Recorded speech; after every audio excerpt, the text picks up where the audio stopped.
گیا.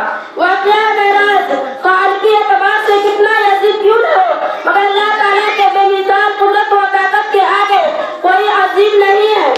جب دنیا بھر کے تیز رفتار ہوائی جہاز اور راکٹ انسان نے ایجاد کر رکھے ہیں تو انسانوں کے خالق کے لیے کون سی تعجب کی بات ہے کہ وہ اپنے بندے محمد صلی اللہ علیہ وسلم کو ایک شب میں اتنی لمبی مسافت طے کرا دے.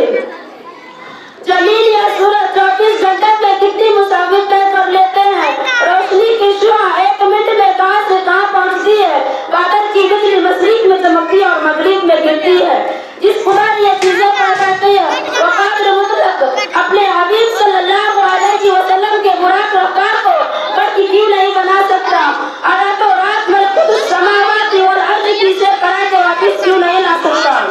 تقریباً 30 صحابہ کرام رضی اللہ تعالی عنہم نے روایت بیان کی ہے. روایت کا خلاصہ یہ ہے کہ معراج کی رات حضور اکرم صلی اللہ علیہ وسلم ام علی رضی اللہ تعالی عنہ کے گھر تھے.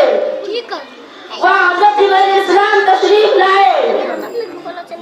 حضور اکرم